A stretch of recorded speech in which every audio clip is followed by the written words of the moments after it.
Welcome everybody to the Resilient Podcast. My name is Neil Tan and I am your host. Today we've got a fantastic guest, Max Song, who is the founder and CEO of CARBONBASE. Welcome, Max, to the podcast. Thank you, Neil. It's great to be here. Yeah, really appreciate you taking the time coming out. I mean, we were doing a little bit of a runaround in the Middle East, so great stories from there. Why don't we just kick it off with like a quick introduction? Maybe you can just tell a little bit about yourself. Definitely. So for the last 4 years, I've been very blessed to work on a company that's really important to me called CARBONBASE. We started actually January 2020, just at the beginning of COVID. So it's been a crazy time to build a company during the global pandemic and then later on as the world recovered. A little bit about myself. I studied mathematics, computer science, and biology at Brown University. I always had a big passion for using technology to better the human condition. And then notably in my undergrad days, I worked briefly at NASA Ames in Mountain View. I was a teaching fellow for Singularity University. And also I was a data scientist for a Stanford AI company called Ayasdi. And my most notable external client was Citibank during their federal stress test in 2014. These experiences gave me, I think, a visibility around the power of sort of new technology to help people, and also the importance of dealing with regulatory finance and sort of able to move capital markets at scale. And then when I came out to Asia, I was very lucky to be the first class of something called Schwarzman Scholars, which is a leadership graduate program in Beijing and Tsinghua, where I wrote a thesis on US, China, and green finance and public policy. This is way back in 2016. And I briefly worked at this amazing investment vehicle called US China Green Fund. And then I came out in Hong Kong. I had a few years in family offices here in Hong Kong, investing in emerging technologies in healthcare, life sciences, AI, and Web3. And then I went to COP25 in Madrid, which is the global UNFCCC climate change conference. And that was kind of a big brick on my head kind of moment, realizing that we have in 2020 about 8 years until we deplete the global 1.5 degree carbon budget. And I describe it to my friends as like coming from that conference was going back to your house and seeing your kitchen sinks on fire. It's very hard to go back to enjoying Netflix on the TV when you sort of have that urgency. So in response to that very powerful experience, I started a company called CARBONBASE. I'm so excited to share with you guys more of that today. Yeah, I mean, it sounds, we've known each other for a while, and I think there's been a lot of traction inside of this space. So maybe just to explain a little bit more about what CARBONBASE does, what sort of like problem it's trying to solve, and what sort of solution set that you're looking at. Of course. Yeah. So I think when people think about sustainability, the first thing they think about is this is going to cost me more, right? Many people associate sustainability with extra burdens on their personnel, on their corporate image, on their corporate action taking. And it's true, a lot of things that we do today are not sustainable. And in our effort to change it, we do need to make expensive sometimes changes. But at the same time, our key insight is that if we really want the world to shift towards climate action, there needs to be financial incentives on the positive side. There needs to be ways for people to earn a living, put their kids through school, buy a house from their positive contributions to the world. And we found the way to do that is through what we call the climate markets. So there is actually a financial innovation or a social innovation around actively economically rewarding people for doing useful things in climate change. And that's incarnated today in the very early days of that evolution as the carbon markets. So people have heard about carbon credits. In fact, most people I've ever talked to about climate change have heard about carbon credits, but they're usually not deeply familiar with what it represents, right? One carbon credit actually represents 1 ton of emissions of CO2 that's either been avoided or actually removed from the atmosphere. It's actually a proof of work certificate, right? To use some Web3 metaphors, it's a proof of work certificate demonstrating that work has been done and audited around the removal or avoidance of CO2. And to give you a sort of big target in the sky, we have roughly 4 or 5 years to cut down our global civilizational emission, which is roughly about 40 billion tons a year, down to 20 billion tons in order for us to meet the 1.5 degree global warming budget. And we've never done that before in human civilization. The last 2 times we've actually successfully done any sort of emissions is roughly about 6% during COVID and 10% during the global financial crisis. And so we're looking at a target reduction of 50%, which is kind of mind-bogglingly large and complex. So what we do is we are in the business of creating digital infrastructure to recognize and assign value to climate action. And that sounds very abstract. Very concretely, we're building Asia's first carbon registry. So since 2005 to now, there's been about 4 registries that have come into existence that actually create economic value and assign it to people doing climate change. Respectively, they're called Verra, which is based in Washington, D.C., Gold Standard, based in Switzerland, the Climate Action Reserve, and the American Carbon Registry, both based in California. And so we see that map of the world. We say there are 3 of them located in the United States, 1 of them in Switzerland, and we are trying to create the first one in Asia Pacific. And that's been a very long and interesting journey. It's been 4 years into it. But we're starting to see some really interesting engagements, and we've built some really great technology. So happy to talk about both of those here too. Right. So how does, I guess, how do you put this whole thing together? I mean, as far as the different building blocks to create this type of business, because obviously you're almost like coming from scratch. I mean, you have some benchmarks in terms of like, you know, the gold standards, the Verras and all those different things, but almost is there like an Asian flavor or version adaptation of that model inside of the space? So first of all, our initial journey started actually from listening to people's problems. So, you know, it's interesting to observe that 70% of all of the project developers in the world doing the carbon removal and avoidance projects are actually based in Asia, right? And we, you know, through our work of having CARBONBASE, you know, in the beginning, we met a lot of these developers, and all of them were very unhappy with the process of actually submitting their credits. Is that right? Okay. There are people who spent hundreds of thousands of US dollars and have not gotten any response back from their corresponding registry for a lack of customer service, lack of just even insight of where they are in the cycle, right? And sometimes 2-3 months later, after radio silence, you get an email saying, sorry, you actually forgot document ABC, and so your whole valid, you know, application is invalid, please start again. Right. So, you know, it's almost despite these limitations that people have actually been able to build projects. That's one thing. The second thing is, you know, for us, as we look at the carbon markets, we also have a lot of our own ideas of what it needs to scale. Like, it needs to have much more radical transparency about what is happening on the ground. We need to use kind of the new technologies of satellite imaging and IoT to capture that data. And also we need to be much more transparent about who's issuing the credits and where the credit's going, right? Just like having a more public ledger, which this is where DLT is, I think, very useful. And finally, the third part is we need to design incentive systems for people even to buy carbon, right? Neil, you're a very talented, you know, sophisticated entrepreneur and sort of thought leader. Like, have you considered personally buying carbon? I have not. And if you have not, right, like what about the rest of the population, right? Yeah. And so we talked to a lot of people saying, why have you not bought carbon? And the reason people come back to us usually says, well, I don't know if the credits are legitimate. It's a good reason. I don't know if I need to personally buy credits. Why is it my responsibility? And then what's in it for me? Like, what is the positive benefits I can get either reputation-wise or socially or financially from participating? Sure. Right? And so we have thought a lot about that question too. And I think we're among the first people in the world to start designing loyalty point programs for the purchase of carbon. Right. Yeah. And so it's all the way down to the individual, whereas like a lot of these other folks are actually just business B2B type plays, right? Like, what's your thinking in terms of, you know, that sort of segmentation, right? I think that individuals represent a completely blue ocean category, right? You know, in the global 8 billion people in the world, I think probably like a few million people have ever bought carbon, right? So the penetration is 0.00 something. But I think at the same side, a lot of the biggest buyers from a numbers perspective are companies, right? And so you sort of need to engage both of these sectors. So going back to kind of the question, like, how do you actually build a registry? We broke down this very seemingly monolithic task into 4 pieces. You need to have demand, so people need to come and buy from you. You need to have supply. You need to have really quality developers register with you and not other registries. You need to have international credibility, so you need to have the reason that people trust your standard in general. And finally, you need to have the actual tech platform. Right. So if we can have all 4 of these pieces in place, then we have a registry. Right. And so what's, if you talk about sort of like all those different building blocks, what's the difference between you and, let's say, somebody else, you know, aside from the fact that obviously they're backlogged or their customer services, you know, all these other things, they're probably not using a lot of technology, even though they should be. But, you know, what is the difference between your platform and those other ones that are already present, right? Sure. So I think on each of these 4 dimensions, we can share with you our thinking.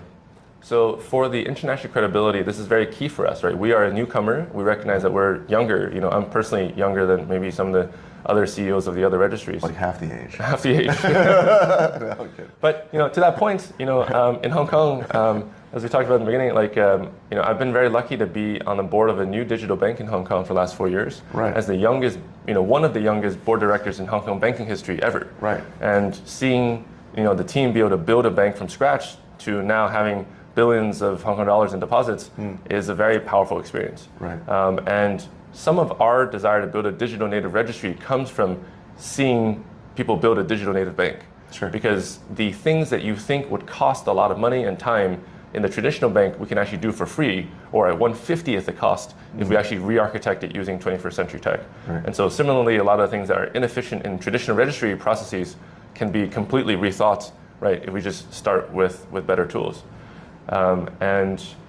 So on standards, right, we have found some really amazing partners to work with on global standard design called the IEEE. And the IEEE is an international standard body. They set the standard for 5G, for Wi-Fi, for all of the electronics in this phone that's recording this interview right now. Right. And collectively, they have about 400,000 members and 160 countries of participation. Right. About 70 years of operating history.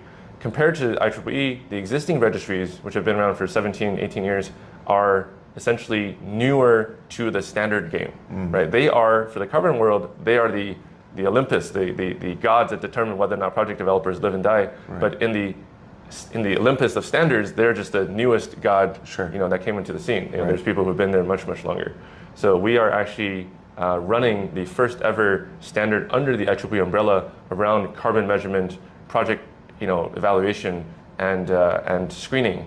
And we're going to use the infrastructure of the technology layer of IEEE, right? All of the stuff they have around sensors, remote sensing, machine learning algorithms, basically to bring those capabilities to bear on our standards. Right. So I think that gives us a very interesting set of tools to do global credibility coordination. Another piece of this actually is we have the chance to speak at many international forums, right? Like last year in Saudi, I was the closing keynote panel for FII, which is the probably most prominent global political investment conference in Saudi Arabia.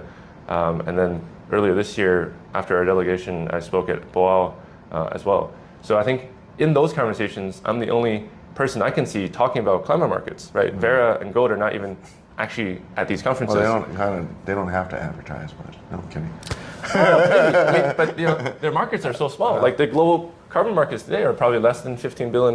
Right. That's smaller than the market cap of like a mid-cap listed company. Right. Yeah. So for me, it's like, you know, coming from working for, you know, big billionaire investment families here, like the asset holdings of the groups we used to work for are bigger than the entire carbon markets, right? So like that's my sort of sense of like the type of scale that I hope to bring to the carbon markets. Actually, to grow this thing 50 times, right? And in order to do that, you need to talk to central banks, right. You need to talk to sovereign governments, you need to talk to, you know, the biggest asset allocators in the world, who most of them today are still completely oblivious to whatever is happening and whatever is even legitimate, the carbon markets themselves. Well, yeah, I mean, I think that's kind of like maybe one of the critical questions that probably the audience, you know, if they're familiar with ESG or even as an investor or that type of exposure, you're seeing some of that sort of news going into the markets, right? You're seeing like, you know, different asset managers kind of pulling away from ESG. What's your view on that? And, you know, how do you guys mitigate that type of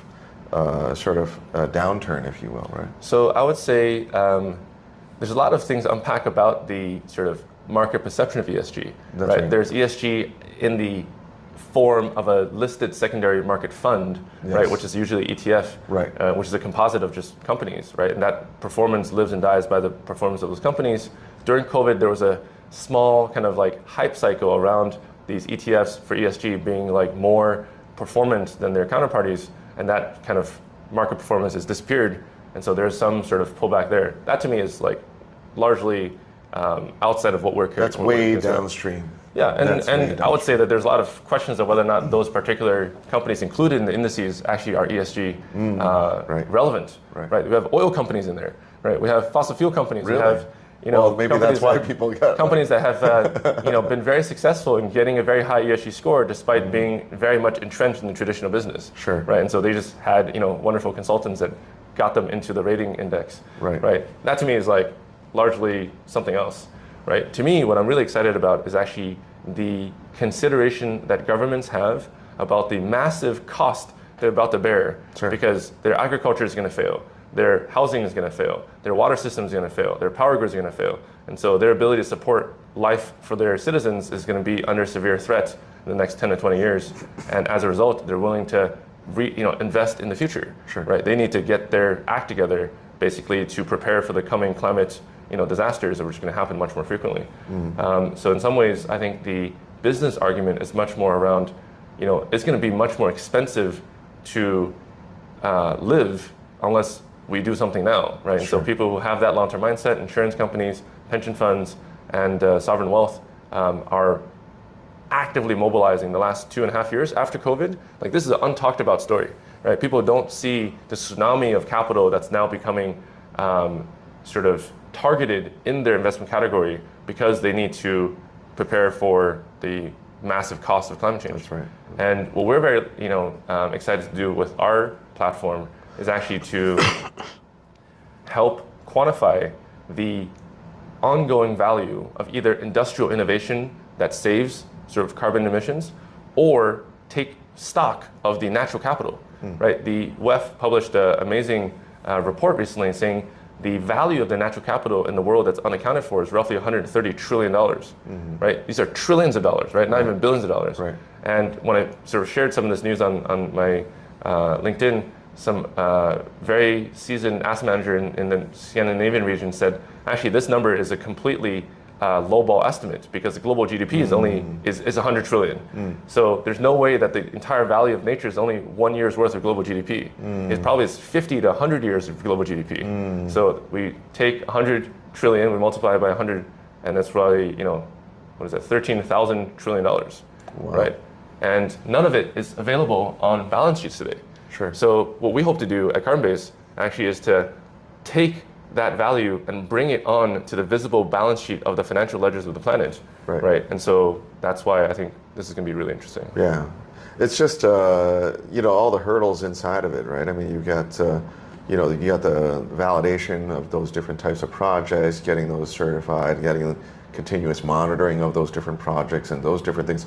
How do you manage to keep the cost down for folks that aren't aware of how this is actually mechanically possible? Like, I think there's a lot of education to teach people how to go through a carbon credit submission process and what it takes to actually make a project. Right. And that is a solvable problem, right? Like, that's a human education, knowledge dissemination, and coordination problem. That's totally solvable. Right. There's also another problem of actually assigning value to the credits, right? And so we see mega companies in the US right now, trillion-sized dollar companies, putting together advanced market commitments that are billion-dollar scale to buy high-quality credits. The existence of a fund like that, for example, the Frontier Fund was formed by Stripe, Microsoft, Alphabet, and McKinsey, has $1 billion commitment. The mere existence of this $1 billion procurement fund for carbon creates 200 climate change companies through YC every year. Right, and that's just the beginning. That's just a drop in the ocean. Like, $1 billion is not much money. So we're trying to convince some of our friends in government to actually create advanced market commitments at a sovereign scale, right, using the backing of a country to basically pull, to create demand that pulls supply out of the woodwork. Right. And we hope that in the future there's going to be like 100 million people employed in climate change industries, because that's the amount of money that's necessary to sort of actively make a change. Right. The S&P wrote an article saying that China needs to spend at least $17 trillion of its own money to actually turn the country into, being climate change ready for 2050. Wow. $17 trillion is a very staggering amount of money. That's going to employ a lot of people, right? That's a lot of job creation. That's a lot of new industry growth. And so that to me is also where the positive business-oriented story is, right? This is not just NGOs and tree huggers and people just like actively protesting the way of life. This is actually real business opportunities being created, but you need to manage the policy, you need to manage people's perception, and you also need to have really good tools to measure impact. Right. That's great. I mean, maybe switching a little bit of gears on here on the discussion is like, you've been an entrepreneur in multiple startups. I mean, you were talking about it earlier inside of the introduction, and maybe talking a little bit about your journey up until here to CarbonBase, because you've had a bunch of different, I guess, pivots, if you will, inside, or you have multiple streams actually. So. Sure. I think I've been very interested in this sort of entrepreneurial value creation process. I think I've made crazy amounts of mistakes, and also have had a lot of sort of personal challenges, right? In some ways, climate change is actually the most difficult area to start a business in, especially in Hong Kong, because it's not the general social consensus, right? Like investors here generally don't invest in this category. Businesses are not used to spending money here. So the last 4 years of CarbonBase have been, a very, I would say, financially tight experience, right? And many times I've actually injected my own savings into continuing to run this company.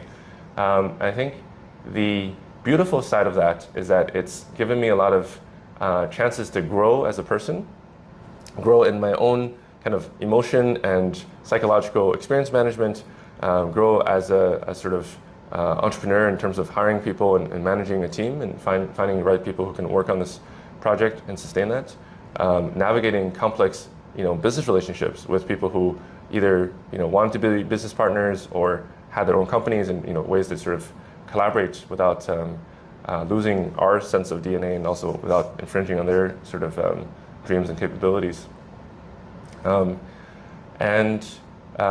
an old Chinese entrepreneur who met me once in Beijing and gave me some words of wisdom when I was just starting. He said, Max, you're going to try to optimize avoiding mistakes along this journey.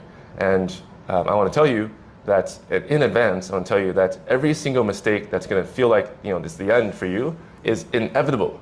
You are predestined to make these mistakes because of who you are, right, where you came from, who your parents are, where your education is. Some of these mistakes you just have to do. And I want to let you know now, while you're just starting a journey, that those mistakes are bound to happen. Forgive yourself in advance, and then just continue living through them. Make sure you learn from them, so you don't try to make the same mistake twice. But you cannot avoid the mistakes you make.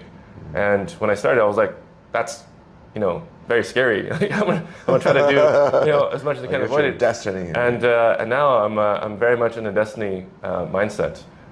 Everything that happened was meant to happen and couldn't have happened any other way. Right. So pure destiny, talking about success, that's the eyes on the prize kind of thing. And you see the future being, whether it's CarbonBase or maybe another startup or other areas that you're working on, to be highly successful, right? I think entrepreneurship is a spiritual journey. I think I'm this is my way of being a monk. Other people who go lock themselves in the sanctuary and are poor, by choice. I'm poor also by choice. had I not done this and had done AI or Web3 or any other very hot topic as my full-on endeavor, I think I would have made way more money. Right. Personally, I have 6 or 7 friends who are now net worth in the 9 to 10 figures, right? Who were the same economic social status as me 4 years ago, right? So 4 years ago, seeing your friends become billionaires, right, is a very interesting life experience, or a humbling type experience. I would say. That's cool. So what sort of key learnings through this journey? I mean, even let's say talk about CarbonBase. I mean, you've been around for about 3 years. What have you learned inside of this whole startup, inside of this space? So I would say that a few key things, right? One is market timing is really critical. When we started, China didn't even have a sustainability plan for the country, right? 9 months after we started the company, President Xi actually said that China was going to have a 30-60 strategy, peaking emissions by 2030 and sort of net zero as a country by 2060. So the first 9 months, people are like, what are you talking about? And then in October of 2020, people said, hey, what are you talking, you're talking about this climate neutrality thing. I just heard about it from CCTV. Right. We should re-listen to your presentation again. Right. So I think there's a bit of you cannot as a startup change the market. You just have to be where the market is. And that took me a very long time to realize. A second thing is I think you need to find ways to create value in addition to the moral obligation of participating in climate change. Right? You need to be faster, better, and cheaper in some dimension so that people have a commercial reason to use you. Otherwise, right, it's not going to be that attractive. And also, you have to learn your own strengths. I think myself, I'm much better at B2B than B2C. And that took me several years and several B2C projects to get to the fact that it'd be like, okay, this is just what I'm not good at. Don't do it anymore. Right. Or find somebody else to do it. Find someone else to do it, or like just avoid your shortcomings. And that I think is just a point of personal growth. You have to understand which of these two tracks you're better at, right? And then fundraising has been interesting too. I think I've now taken a very different approach to fundraising, which is much more about proactively building relationships with people way in advance, and then going and pitching them later on, then trying to do the traditional pitch. And I think it's partly dependent on the Hong Kong context, and partly dependent on the fact that our registry endeavor is just, for most people, such a large, ambitious project. It's hard to like really see it. Most people are like, "Are you a SaaS? Like, are you like, can you just like make a hardware thing and just sell it?" Right? Like these are kind of standard models operating. To be able to say we're going to build a new, epicenter for climate markets in Asia is a much more complex thing to understand. Right, tall order. How many, I guess as far as when you first initially founded CarbonBase, did you have any types of pivots inside of the business model, or, how have you had to So the first adapt, 9 months, actually, when we were just starting, I wanted to build a retail-facing calculator so we can actually get individuals to participate. Because I was like, there's a bunch of people in Hong Kong who could understand the participation of their own subscription, right? They can build a personal lifestyle subscription for neutralizing their own footprint. So we built a really nice calculator, but then we found that the average person in Hong Kong is not ready to start paying for that, right? And so then the second stage of the journey was actually working with companies, learning how to do carbon calculation for large enterprises, finding a few clients, and really building a base of operations there. Right. And meanwhile, for us, the dream was always to build a registry, but if you started out saying, I'm going to build a new carbon registry, people say, who are you? Right? Like you don't even work in climate change. Like who died you made you king? So after about 2.5, 3 years of running the company, we got to a point where I spoke for AFF here, and we had our picture in the streets of Hong Kong. Sure. Right? And people were coming to us. Actually, Mercedes came to us and hired us actually to help them launch their new EV vehicle. Right? And we were able to start having this brand visibility, and that also gave us the emotional sort of sense that we can actually embrace on the second piece. So the last 1.5 years has been very focused on building the registry. We launched it, soft launched it in November last year. We spoke at COP28 in Dubai. Actually, we were the finalists for the Global Innovation Competition for Blockchain, hosted by the UAE Central Bank and also by the BIS, the Bank of International Settlements. And so this time when we were in UAE together, the Central Bank of UAE still remembered us by name, which is cool. Cool. That sort of gives us, at least street cred, at least a chance to sit at the table. Right. And I think the next 6 to 12 months is going to be super exciting because we now finally have the registry built. We're now in the business of signing up companies and individuals to come onto the registry, and then we have a few huge deals, right? Like tens of millions of credits that we're negotiating that we'll have exclusivity over. Right. Amazing stuff. So yeah, talking about the future, how do you see this whole ESG space developing? In general, not just specifically about carbon credits, but how do you see it developing? How do people get, where do you see adoption from the consumers all the way up on the institutions? Maybe share a little bit about your thoughts. Yeah, I think a few kind of tongue-in-cheek remarks about where ESG is going. Yeah. First of all, ESG is a rich man's game. Yes. Like if you are living hand to mouth, you're not very concerned about ESG. Right. You're just like, where's the next meal? Where's the next meal? Where's my paycheck? How do I make rent? These are very core questions. Eat vegetarian. Right. Or something. So you can have your own contribution, right? So understanding that to me has also shifted my strategy. Like I'm now spending time with people who have, the financial means to not worry about day to day. They worry about legacy. They worry about their kids. They worry about their very large companies, and so they have the capacity to care. And I think that's going to be true for the next few years. We need to work with people who actually have the means to care about ESG. Second is, I think that the new SEC regulation also is going to force listed companies in the US to have to do more stringent disclosure about their climate positions. And that was already true in Hong Kong. So here's a shout out to Hong Kong. Right. The Hong Kong Stock Exchange was one of the world leaders in requiring ESG disclosure before the United States was. Right. That's something we should celebrate here. Right. Because people usually see Hong Kong, they like the have criticism about it being not very proactive, but I think the government's done a good job here. And then I think the third is actually that more of the sovereign wealth and sort of like huge capital allocators are fundamentally embedding their investment strategy with climate considerations, right? So the shorthand of that is ESG, but for me, the climate considerations actually is a more accurate capture because it means the real estate they want to purchase or own or build has to be future-proofed, right? The public infrastructure that they create has to be future-proofed.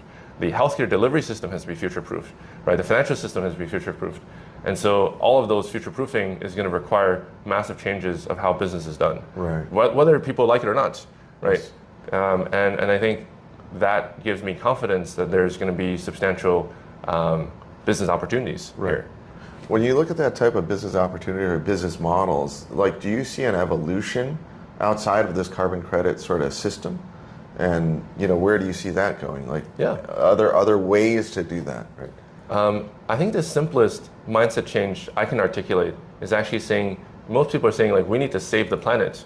And I think the reality is actually that we need to save ourselves from planetary change, right? Like, what's the business impact is that billions of people are going to be displaced, right? They're not going to be able to have regular access to food anymore, right? And travel is going to be much more expensive because the global tariffs on fossil fuel usage is going to increase.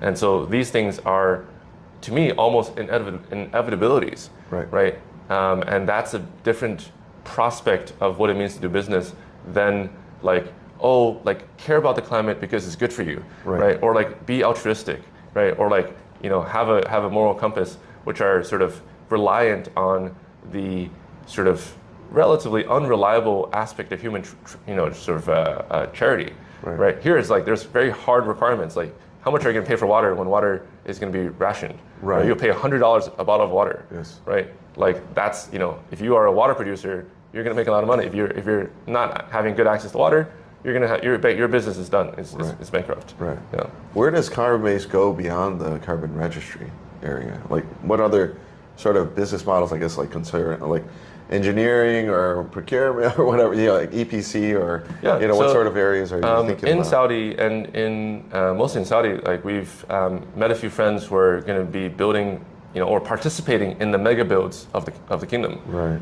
And my mom is a really strong architecture and engineering background, so working with her to basically create new sustainable buildings is an area I'm really excited about. That's huge, right? And that's going to be very large, complex projects that we get to hopefully be involved in.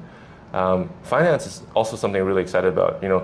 Once we get the registry even up and running, like the 1.0 version, like we've had several prominent VC funds come to us, not to invest in us, right? But to say, why don't you come and form a co-GP with us to actually invest in the deal flow you see, because you're actually the receiving side of climate technology registration. Right. So I think that piece of asset management and actually helping advise deal flow is going to be another part of our business. Right. And then I also really want to do more in the sovereign green bond tokenized issuance piece. When I met one of the friends we have in the government of Dubai, they say Dubai is looking to issue $100 billion of green bonds, and they want as much of that to be tokenized as possible.